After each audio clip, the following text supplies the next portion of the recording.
Bom, boa noite. É um prazer estar aqui novamente em Uberlândia.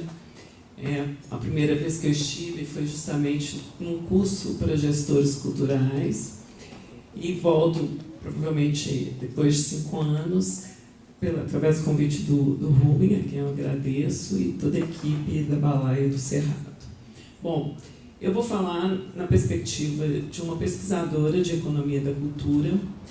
E quando o Rubem me convidou, eu disse para ele que eu trataria da questão do trabalho na área cultural, mas numa perspectiva em que eu combinaria uma discussão entre inovação e desenvolvimento. Então eu fiz aqui um recorte de estudos que tratam dessa perspectiva, ainda que haja muita polêmica em torno do conceito, né, e das políticas voltadas para a chamada economia criativa, de alguma maneira esse espectro que consegue conciliar as novas tecnologias, né, o contexto em que nós vivemos e a questão da arte, da cultura e também da ciência, que é um ponto bastante relevante hoje quando nós estamos tratando de cultura. Então, apenas para fechar, tentar falar um pouco do que é literatura em geral, e não é só a literatura econômica, mas também de geógrafos, sociólogos, né? São muitas as nomenclaturas, e essas nomenclaturas são criadas para esse momento que a gente pode pensar a partir, principalmente dos anos 80, mas com mais ênfase final dos anos 90 e já nesse século, seria a noção de economia do conhecimento, nova economia, capitalismo cognitivo, economia cultural e cognitiva, capitalismo cultural e cognitivo. Ou seja, de alguma maneira, as novas tecnologias, elas criaram uma centralidade para a cultura e a arte, no sentido de criar uma definição de mudança na forma de produzir, na forma de consumir e na forma também de distribuir os bens e serviços culturais. Então, essa transversalidade que envolve vários aspectos, e aspectos esses associados a uma questão cognitiva, a uma questão da criatividade, faz com que muitos autores se debrucem e tentem entender o contexto atual. E aí, claramente, a ruptura ocorrida, né, é a da mudança do paradigma tecnológico. Isso, de alguma maneira, não está diretamente associado ao setor cultural, ao setor artístico, mas é, talvez, o segmento que mais se aproprie dessas novas tecnologias e, com isso, mude, reconfigure até mesmo a abordagem econômica. Então, a gente tem aí uma sequência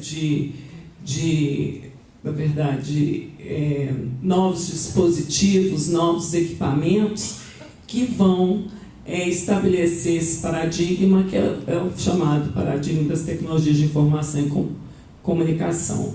Então, a gente pode pensar desde o computador pessoal, né, do antigo XP, a evolução para a internet, que completou 30 anos esse ano, daí as tecnologias de rede com base fundamentalmente na fibra ótica, os celulares, ainda aqueles celulares que eram os tijolões, né? Depois o avanço para o smartphone, o processamento em nuvem e, por fim, o serviço de streaming, né? Que cria a possibilidade de transformar muito do que é produzido do ponto de vista artístico e cultural em um produto que que é efetivamente difundido e divulgado por intermédio da rede. O contexto, né, em que se coloca esse paradigma, ele só faz sentido dado um intenso processo de urbanização e depois metropolização, com forte densidade populacional nos territórios, justificando uma escala para a construção dessa infraestrutura. A própria terceirização, quando vem perdendo importância o setor industrial na geração de emprego e renda, e o setor serviços assume, né, o carro-chefe, ele passa a dinâmica das economias, mesmo as economias desenvolvidas, e isso vem se sentindo a partir dos anos 70 e com mais intensidade a partir dos anos 80. E agora, já no final dos anos 90, o fato de nós termos o acesso às redes e basicamente aos celulares, os smartphones, mais propriamente, a questão da portabilidade, da hiperconectividade, o Big Data, o e-commerce e, propriamente, a inteligência artificial. Quer dizer, são dispositivos, são canais que criam uma reconfiguração produtiva, reconfiguração essa que nos faz, muitas vezes, estar pensando uma nova estrutura, não só de organização da produção, mas também do trabalho, né? Eu me lembro que em 2002, 2003, eu participei de uma banca lá na Fundação João Pinheiro e o tema era sobre o comércio na internet. E naquela época, isso era algo muito inicial e não havia tantas possibilidades, né? Não havia a Amazon na forma de comércio de livros e outras coisas mais, então, e outras empresas. E aí eu me lembro que na banca todos chamavam atenção, mas será que esse tipo de comércio vai vingar, né? E hoje é provavelmente uma fonte de renda representativa para muitas empresas e também se tornou algo, de alguma maneira, bem acessível para parte dos consumidores, para a parcela dos consumidores. Então, é uma mudança que nós podemos dizer que cria uma nova perspectiva, uma nova forma de pensar e interagir. E, obviamente, vai ressignificar até todo o processo de criação. E nesse contexto, né, alguns economistas passam a trabalhar com o conceito de economia criativa, né? E o conceito de economia criativa, ele surge numa perspectiva mais política, de definição de política econômica, de busca de vantagens comparativas por determinadas nações, no caso específico Austrália e Grã-Bretanha, e há uma forte tendência a se construir políticas que impulsionem setores onde essa noção de criatividade combinada a uma criatividade artística esteja presente. Então, o DCMS, que era o Departamento de Cultura, Mídia e Esportes da Grã-Bretanha, faz uma taxonomia, né? Ele cria uma tipologia para definir quais seriam os segmentos que abrangeria a economia criativa. E esses segmentos tinham, além dos segmentos tradicionais das artes e da cultura, aqueles outros que usavam de alguma maneira como insumo os símbolos, as tradições culturais. Depois, o braço da ONU voltado para o comércio e para o desenvolvimento equitário. Eles vão avançar nesse sentido e com um relatório definindo esses setores. E em 2011 o MINC lança o plano, né, o Ministério da Cultura lança o plano da economia criativa para o Brasil.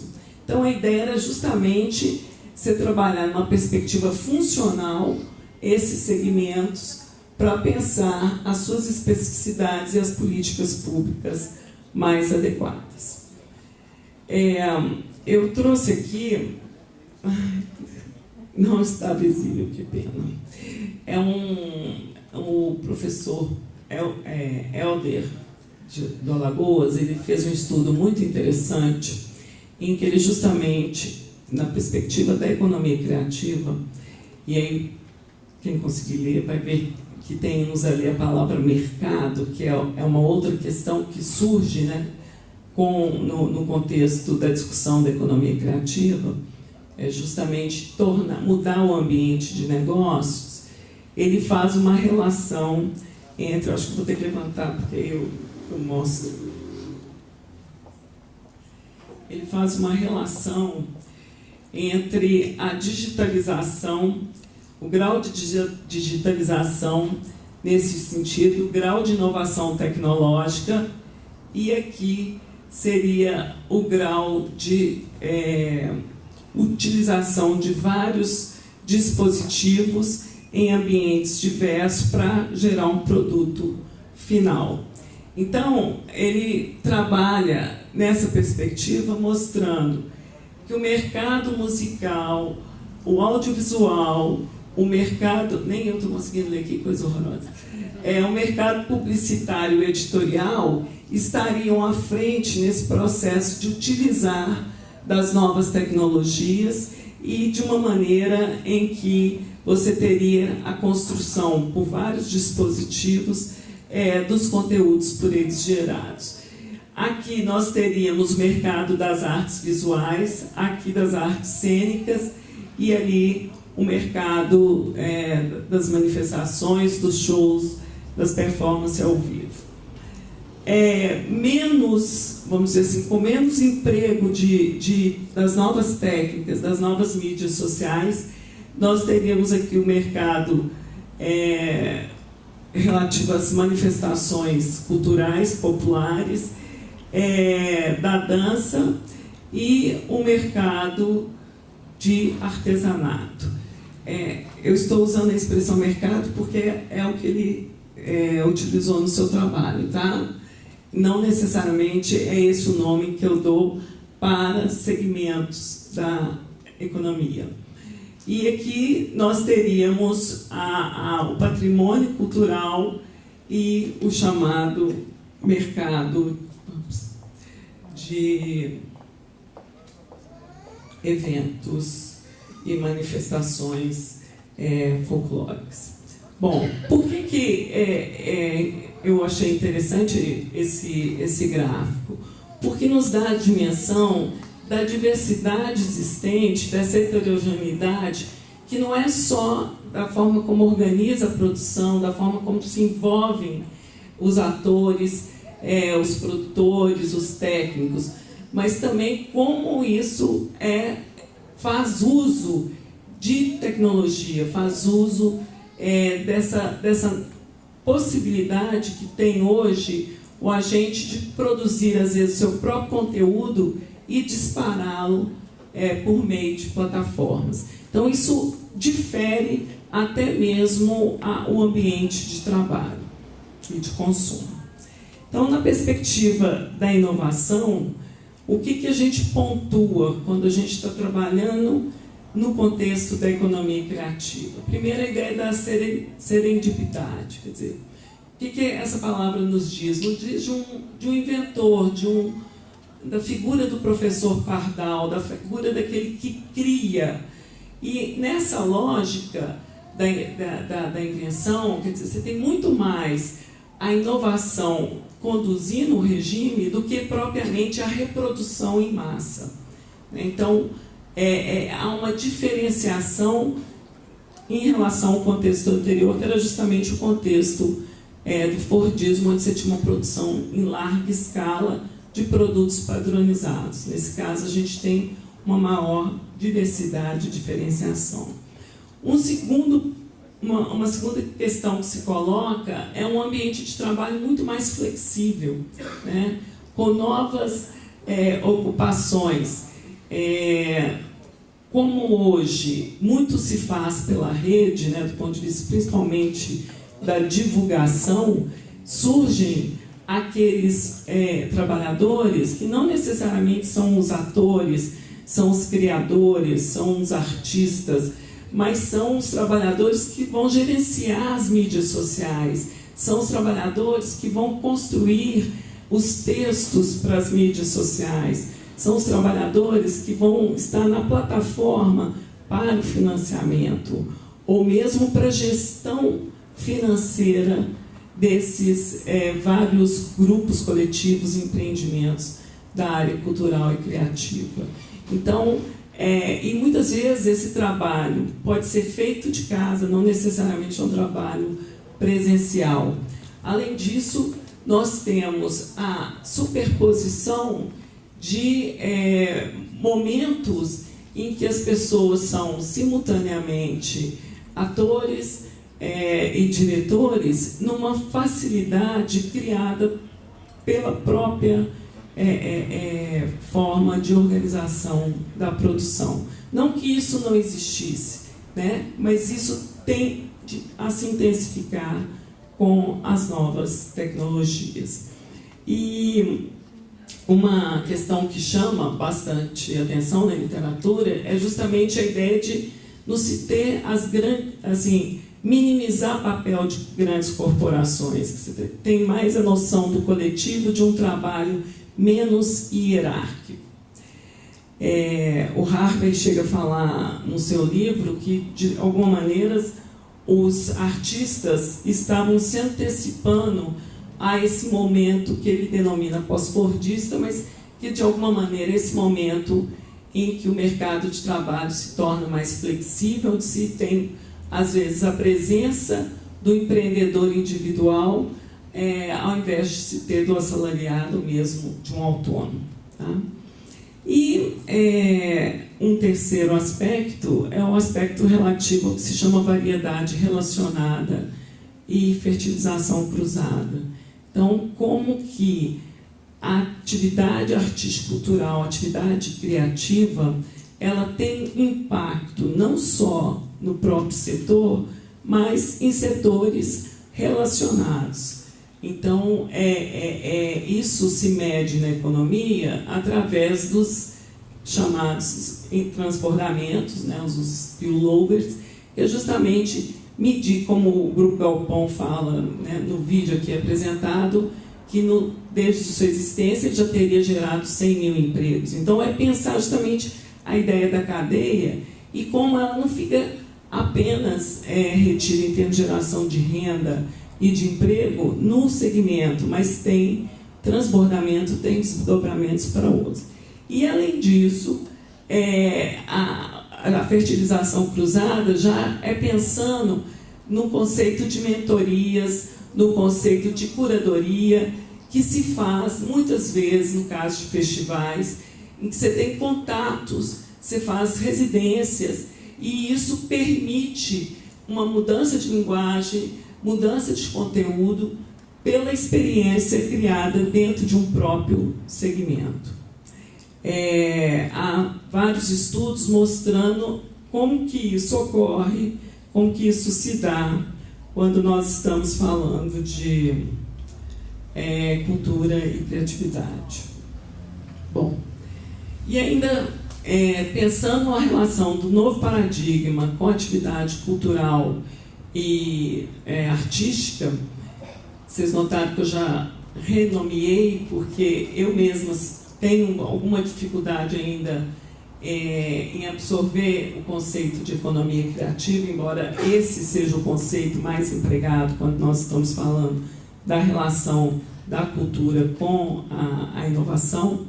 Mas o que se tem ainda, né, como resultados importantes e avaliados é a interação com o público, porque fica muito mais fácil o feedback, né? Você tem, muitas vezes, o próprio público formando conceito e criando, pelo efeito dos pares, a crítica ao trabalho, né? Algo que, de certa maneira, antes nos deixava mais dependente daquele crítico contratado que tinha a sua coluna num determinado jornal, principalmente no caso museal, né? Assim, no caso dos museus, se aprofunda as experiências de aprendizagem, como aqui também nesse seminário, quando você tem várias oficinas e às vezes essas oficinas se tornam vídeos esses que podem ser transmitidos em outros locais sem que as pessoas estejam presentes, né? Isso agrega valor ao trabalho, agrega valor porque você permite que várias linguagens sejam combinadas num mesmo espetáculo, no mesmo conteúdo cultural, e isso faz com que haja uma dinamização também do setor. No caso da diversificação de audiência, muitas vezes um público que não tem acesso, por exemplo, a um espetáculo, pode assisti-lo numa transmissão pelo cinema, ou mesmo via canais de plataformas de streaming, né? Um outro fator que também é bastante interessante é a ideia da cauda longa, que o Anderson chama atenção, porque os hits, sejam eles no aspecto da literatura, musical, cinematográfico, são os que são os mais procurados. Mas o fato de você poder digitalizar um livro, digitalizar uma playlist, digitalizar um determinado vídeo, faz com que o custo de manter na nuvem reduza bastante. Então é possível você diversificar também a oferta de produtos, né? E com isso permite que outras pessoas, consumidores que têm um determinado perfil, um determinado hábito, tenham acesso também a esse conteúdo, que não sejam, vamos dizer assim, atropelados apenas pelo hit do momento, pelo cinema blockbuster e por aí vai.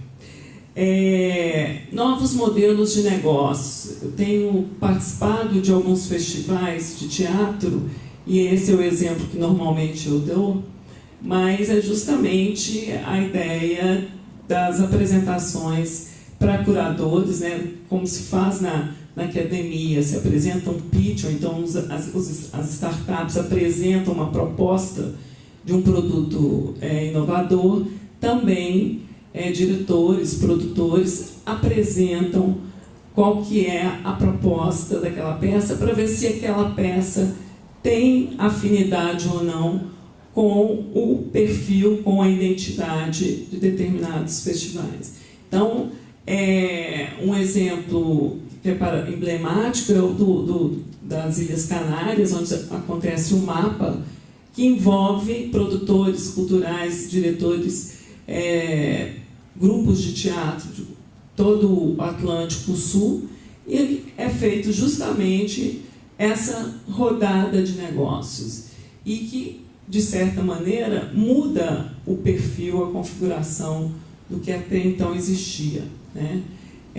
Eu gosto de remeter a ideia de leilão de artes, né? Como se, que é algo muito antigo, né? Talvez seja o exemplo mais emblemático de leilão, seja justamente de obras de arte, e que muitos setores culturais vêm se apropriando dessa lógica para mostrar seu trabalho e se inserir num determinado programa de festival. E os spillovers sobre pessoas e lugares. Nesse caso, eu pretendo falar um pouco mais à frente. Bom, eu vou passar essa parte que já me deram aqui 3 minutos, mas esse talvez seja o trabalho mais interessante, que são 4 modelos para as indústrias criativas e culturais, desses 2 autores australianos, e eles separam os segmentos da cultura, das artes, e eles, como eles chamam, indústrias criativas culturais, eles separam conforme a forma que é organizado e distribuído aquele produto. Então, o primeiro setor seria um setor que é um segmento que eles atribuem, um segmento do modelo de bem-estar, que o produto teria alto valor cultural, mas baixo valor econômico. E que, por isso, esses segmentos dependeriam, em muito, do subsídio público, né, de recursos públicos, que na literatura está associado fundamentalmente às artes cênicas, ao artesanato.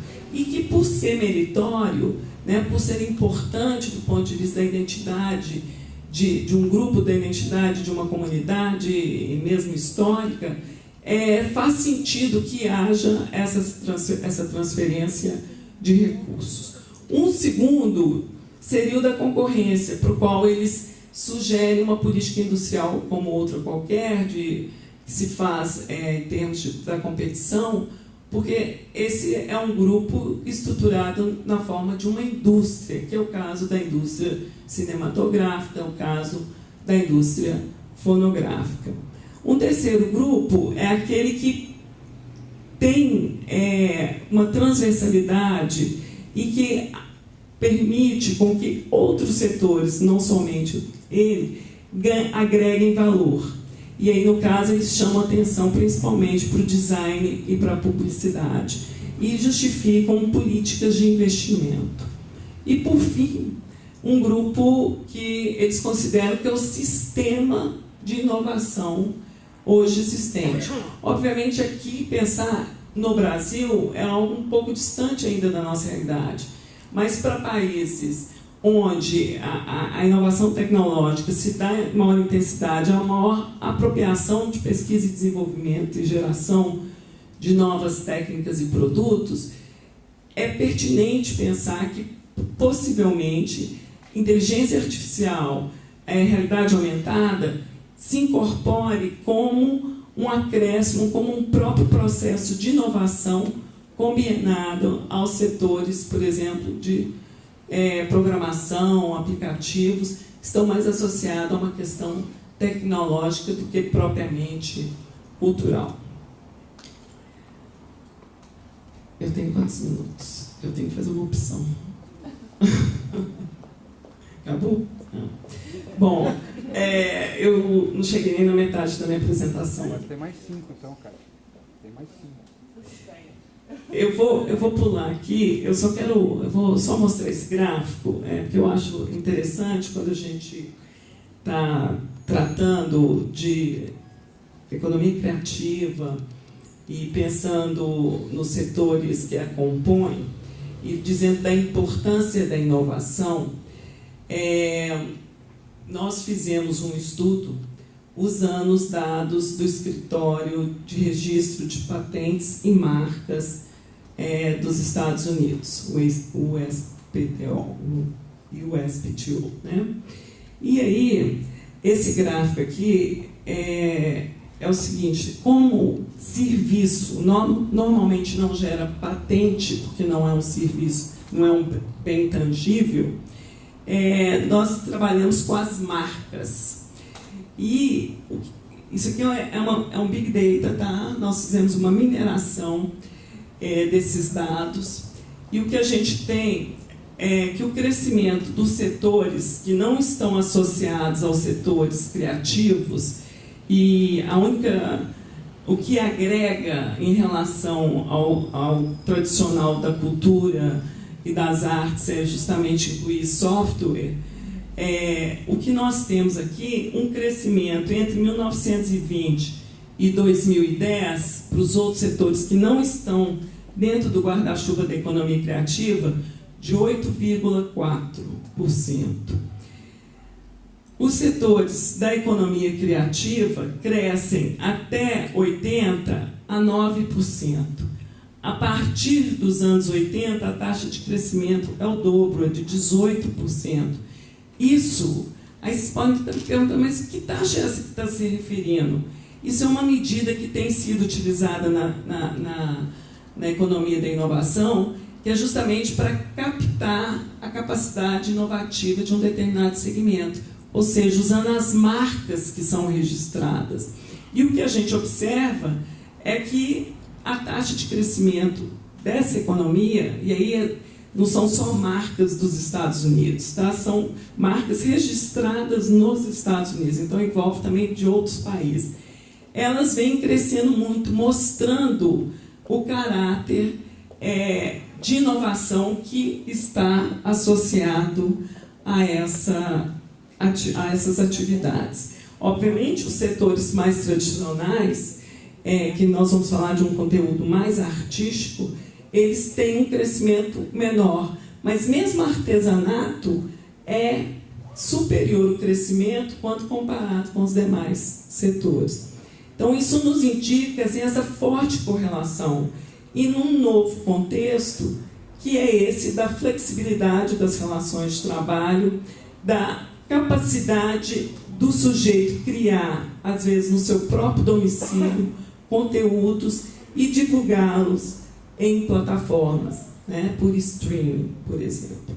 Então, eu gostaria de falar um pouco mais, mas aí eu trataria a questão do território, mas eu vou avançar muito sobre a fala do Bernardo, e aí eu posso falar no momento do debate. Obrigada. Eu primeiro queria agradecer, evidentemente, o convite, principalmente ao Grupo Pontapé, e dentro do Grupo Pontapé, o Rubem, né, que já o considero um amigo, né, e dizer que vocês foram muito ousados, na verdade, nessa proposta, né, de seminário, porque falar sobre o futuro, num país como o Brasil, que a gente não sabe o que vai acontecer amanhã, realmente, né, eu até entendo que você está falando de um futuro aí de novas tecnologias, etc. e tal, mas realmente, eu sou historiador, na verdade, de profissão, fiz ciência política, mas na verdade me considero historiador. Eu acho que nós estamos entrando no 7º ano de crise política, né? Se a gente considerar que de 2013 para cá. Eu tinha expectativa que a eleição iria acalmar um pouco os ânimos, e não aconteceu, né? Bom, eu vou abstrair disso, vou falar de teoria, né? E avisar de cara que eu não sou economista. E também vou dar uma de ousado.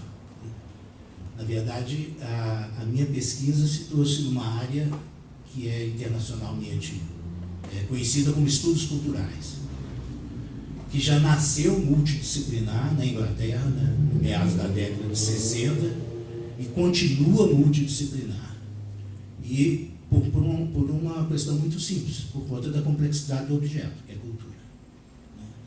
Então, ela tem, você tem entre os estudiosos da cultura, o pessoal que pratica os estudos culturais, você tem, além de economistas, você tem historiadores, sociólogos, filósofos, pensadores da área do direito, antropologia, entrou muito, área de comunicação. E com isso, eu já adianto que ela não tem muito prestígio acadêmico, né?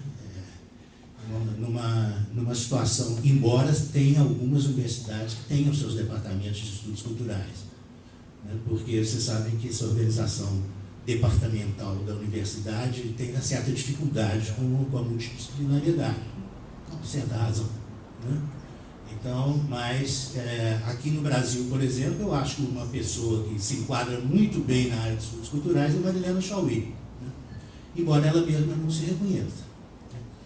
Mas realmente, pelo menos naquilo que ela refletiu sobre cultura, ela se enquadra perfeitamente. Então, eu tenho que avisar isso, porque eu posso cometer alguns erros, já está ali com o Lasmar, né, e com a Ana, que são economistas de profissão, vocês me corrijam se eu cometer alguma gafe muito importante. Bom, em terceiro lugar, eu queria adiantar também o seguinte, eu teria uma segunda parte nessa apresentação, que seria uma reflexão sobre como esses conceitos que eu vou apresentar aqui têm rebatimento em políticas culturais. Muito provavelmente não terei tempo de fazer isso durante os 30 minutos que me foram concedidos, mas eu vou fazer questão de, na hora do debate, e se conseguir agora também entrar um pouco nisso, quer dizer, quais as consequências desses conceitos que eu vou apresentar aqui para o debate das políticas culturais. Pode passar? Bom, eu tenho que avisar também ainda que eu vou trabalhar muito com tipologias. E a tipologia é um recurso metodológico das ciências sociais em que o pesquisador recorta determinados pontos da realidade, que ele chama de tipos ideais, mas que, na realidade propriamente da vida, eles se encontram entrelaçados. Então, vocês não se assustem quando eu já vou anunciar, isso é uma tipologia, porque as coisas são, na realidade viva, diferentes do que aquilo. Mas isso facilita o entendimento da realidade, da tipologia. É um recurso muito interessante e que eu gosto muito de usar. Bom, mas o primeiro conceito fundamental, antes de entrar nas tipologias, é essa distinção entre valor econômico e valor simbólico. Né? Do ponto de vista puramente econômico, o bem cultural, e o termo bem cultural, no meu entender, é um termo econômico, né? Ele é um produto que é produzido, distribuído, negociado no mercado, igual a qualquer outro produto. Né? Agora, ele tem também o valor simbólico, que é o mais importante no bem cultural. Né, que ele é portador de ideia, de sentido, tem efeitos sobre a sensibilidade, a imaginação, a reflexão, né, e relaciona-se com a memória e as identidades. Pode passar? O que é importante é que o bem cultural só adquire valor econômico, é uma consequência do valor simbólico, o valor econômico. Né? Então, a acumulação econômica, né, na área cultural se dá depois da acumulação simbólica. Né? Um grupo pontapé só vai começar a virar uma empresa mais potente à medida que ele vai ganhando prestígio, que é parte do capital simbólico. Né? À medida que ele vai ganhando prêmios, né? À medida em que ele vai tendo críticas favoráveis, isso tudo compõe o capital simbólico. E o reconhecimento do público, né? Que também é difícil de medir. Né? E essa dificuldade, inclusive, de medir, né, coloca um problema de precificação, inclusive. Você pode até precificar, mas é sempre uma coisa um pouco, vamos dizer, arbitrária na área cultural. Mas há um exemplo muito banal a respeito dessa relação, por exemplo, com uma tela, um quadro. Né? Quer dizer, o valor econômico daquilo, de um quadro, não está no preço da tela, não está na quantidade de tinta que você usou, muito menos na moldura. Né? O valor daquele bem cultural está naquilo que ele transmite, na relação do sujeito com aquele objeto. Né? As emoções que aquilo produz na pessoa, a reflexão. Hegel dizia que a arte é uma forma de conhecimento que une o inteligível, que é do campo do cognitivo, e o mundo do sensível, né, que é o mundano, né, é o lugar das emoções. A arte tem, nesse ponto, a arte é mais completa do que a ciência, no meu entender, né, porque ela mobiliza o cognitivo e o sensível. Um livro, por exemplo, ele não é precificado pela quantidade de tinta que gastou, o número de páginas, né, mas naquilo que ele transmite pelo valor simbólico. Bom, essa é a primeira tipologia que eu acho que tem que ser considerada em termos de economia da cultura, que são os campos de produção. E aí, esse é um quadrinho que resume Bourdieu, resume a Escola de Frankfurt, resume estudos sobre cultura popular, e com muito cuidado, né, depois de Nestor Pamplini, falando em culturas híbridas, a gente sabe, né, que grupos indígenas se inspiraram no México, no seu artesanato na revista Vogue, assim como hoje estilistas de moda se inspiram no design indígena para fazer tecidos. Né? Então, hoje você tem um hibridismo. Né? Só que é muito importante, do ponto de vista analítico, a gente separar esses três campos. por duas características: o objetivo principal e o público principal.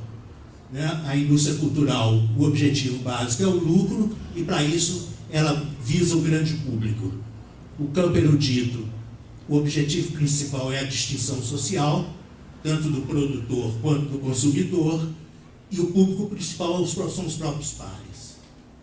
E a cultura popular, o objetivo principal é promover a coesão social, né, de comunidades. Então, resumindo, entende-se por indústria cultural o campo de produção cujo principal objetivo é obter lucro, portanto, busca atingir o maior público possível. O campo erudito é aquele cujas obras se destinam prioritariamente aos próprios pares, intelectuais e artistas, cujo objetivo principal é a obtenção de prestígio e distinção social, tanto de criadores quanto de consumidores. E o campo da cultura popular, por sua vez, reúne as múltiplas manifestações que objetivam fortalecer a coesão das comunidades das quais procedem e para as quais são dirigidas. Evidentemente que isso, já falei, na realidade concreta da vida, né, essas coisas se misturam. E muitas vezes um produto, você pode ter elementos dos três campos. Exemplo, o Carnaval do Rio. O Carnaval do Rio tem um componente popular fortíssimo. O ano inteiro ele é produzido em comunidades territoriais. Né? Agora, ele tem uma coisa característica do campo erudito, que são os quesitos de avaliação das escolas de samba. Dá até nota de 1 a 10, não, nota de 9 a 10. Né? Quesito 1, quesito 2, quesito 3, isso é típico do campo erudito.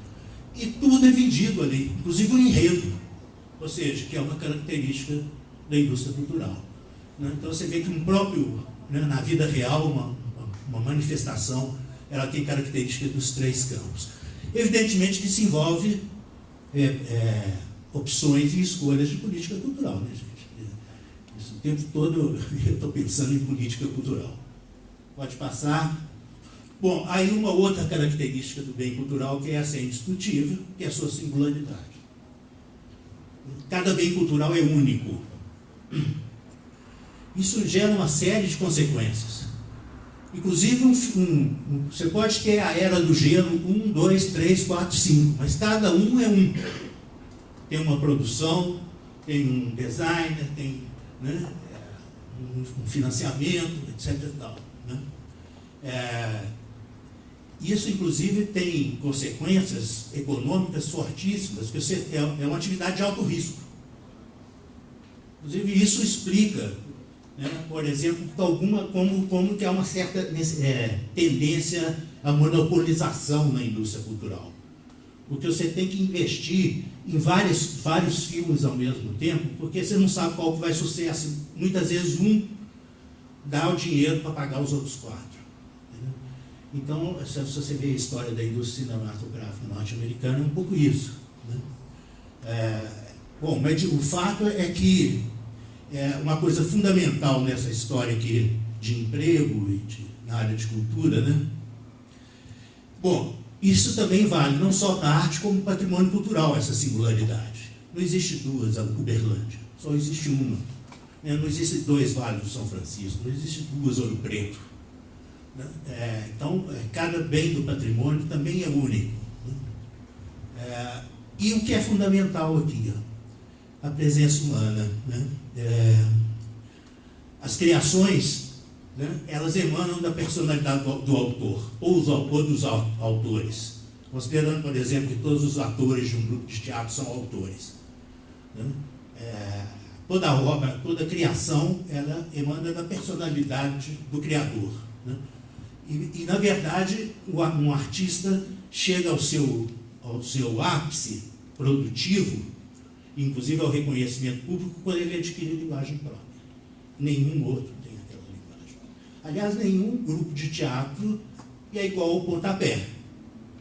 Não existe. Ou o galpão é diferente do galpão, assim como de dança também. Isso é ótimo, né? Uma vida que tenta padronizar tudo, né? É só a arte que tem essa capacidade. Agora, você arrisca demais, você pode tomar um ferro danado. Você gasta uma grana e o público não vai. Muitas vezes você não sabe o que é. Eu também fui ator de teatro há muitos anos. Eu cheguei à conclusão que a gente só obtém sucesso quando a gente responde a alguma pergunta que a sociedade está fazendo, né? Quando a gente expõe tensões no momento. Isso é muito próprio do teatro, na minha opinião, e da dança.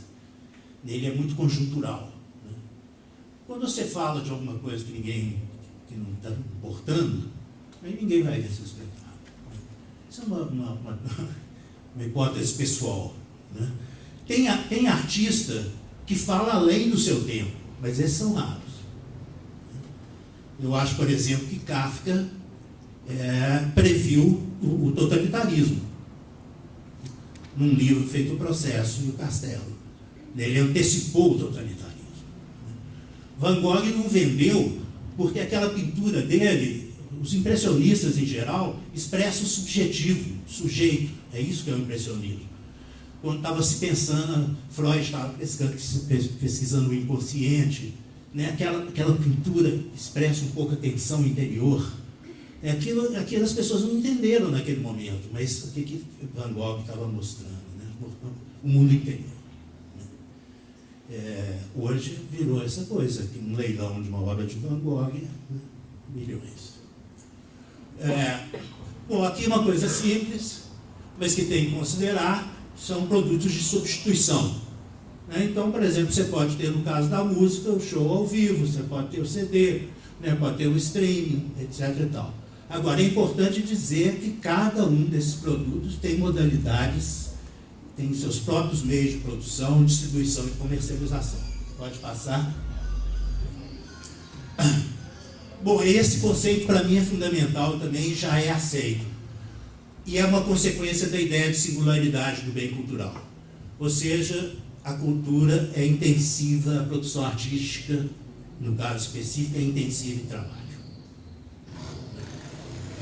Então você pode incorporar matéria-prima, tecnologia, um monte de coisa, mas você não vai fazer nada sem o aporte humano.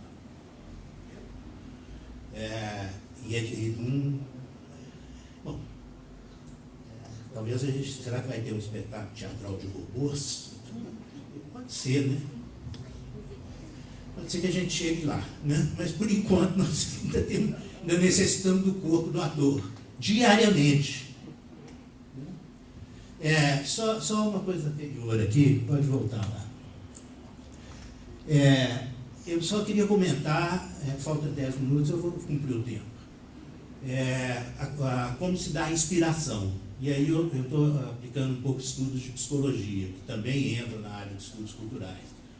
Que ficou praticamente demonstrado que a inspiração ou o insight, ela é resultado de um trabalho quase obsessivo, intenso do criador, e aí é do artista e do cientista, mas a inspiração surge no intervalo entre o trabalho e o repouso, ou no próprio repouso. Então, muitas vezes as pessoas acham que inspiração vem dos céus, né? Deixa eu ficar parado aqui para ver inspiração. Não. É demonstrado que a inspiração é trabalho de gente doida, inclusive. Né? Que tem cientistas que ficam 13, 14 horas dentro do laboratório, esquece do almoço, esquece do jantar, né? Mas aí sai para dar um passeio aqui e plimba, resolve um problema. Não é à toa que as empresas, IBM começou a pôr sinuca, piscina, né? Porque isso já está demonstrado que o insight vem, mas o primeiro é o trabalho intenso, obsessivo, de acordar de noite. Eu, quando estou escrevendo, eu acordo de noite para escrever. Aí eu tive uma ideia. O problema é entender minha letra no dia seguinte. Mas todo mundo já experimentou o que é. Ou seja, é muito trabalho. E ainda tem trabalho posterior. É muito raro, tem Manuel Bandeira cita um poema que veio para ele inteirinho na cabeça durante uma viagem de trem. Só que depois ele ficava anos e anos burilando, até antes de expor ao público. E esse trabalho de burilar, o pessoal do teatro também conhece, né? Depois você está com a cena pronta, você imagina que está pronta, você continua mudando, inclusive estreia, você muda, chega lá, vamos fazer isso. Né? E tem a própria crítica, que também o artista é fundamental. O artista que não critica o próprio trabalho, o trabalho de crítica é fundamental, porque você precisa ter conhecimento do que está sendo produzido em torno de você, né? Precisa estar estudando para você ser capaz de criticar o próprio trabalho e assim avançar. Bom, e finalmente, ainda tem mais 4 slides, mas isso aí todo mundo sabe, eu nem vou passar, é a multissetorialidade na área de cultura, né? Você tem uma quantidade de artes e tem gente que ainda cria artes, né? Tem gente falando que nós estamos na 9ª já, incluindo história em quadrinhos, jogos digitais, né? Além do... Né? Mas, em suma, a coisa não para de se multiplicar. Pode passar. E no caso do patrimônio, você tem um fenômeno sociológico que vem aí desde a década de 50, né, que é uma fragmentação das identidades coletivas. Então, enquanto as políticas culturais trabalhavam muito com identidade nacional, agora quem está lá é gestor, recebe demanda de tribo urbana, do bairro tal, da esquina tal, né? E aí tem quilombolas, né? Afro-brasileiros, né? Gêneros, aí os gêneros também se multiplicam, né? LGBTQI, né? Não está já aí? Acho que está no I já, né? Já tem, entendeu? Então, você tem um processo de fragmentação, né, que vai gerando também muita pressão na área de patrimônio imaterial. Pode passar. Bom, agora, são 3 tipos de tipologia. Isso eu tirei de um artigo de um pesquisador chamado Alan Rescovitch, você conhece ele, que é da revista da Fundação João Pinheiro, em que ele apresenta, e esses são os 3 últimos slides. Como é que está meu tempo? A tipologia dos produtos artísticos por custo de produção. Eu não sei onde que ele descobriu 20% e 60%, acho que na cabeça dele. Não sei se ele fez, como é que ele fez essa conta. Mas é pela capacidade ou não de reprodutibilidade.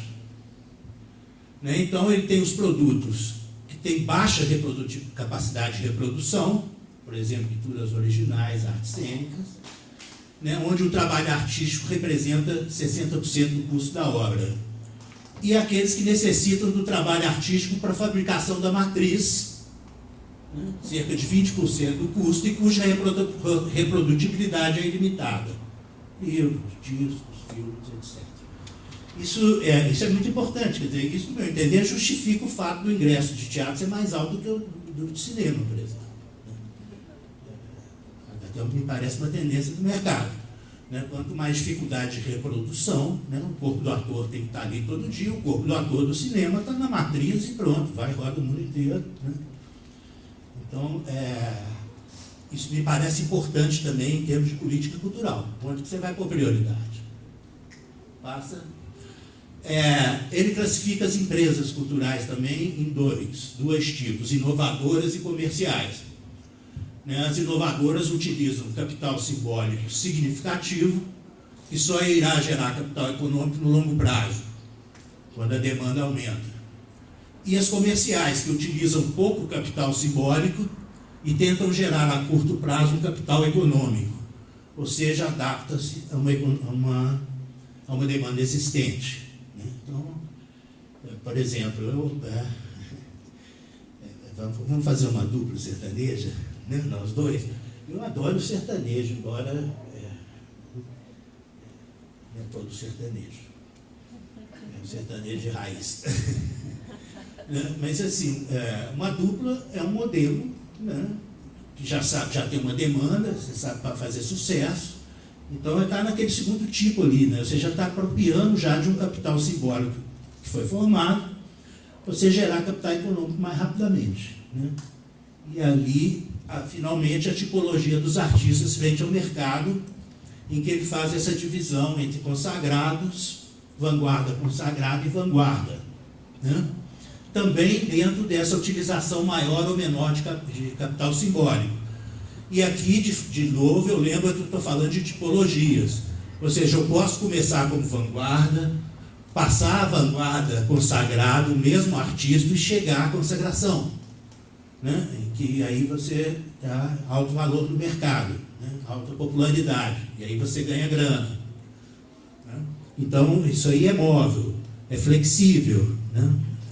E, finalmente, é isso. Eu trabalhei muito com Pierre Bourdieu, que, apesar de ser sociólogo, teve a coragem de escrever um livro de economia. Né?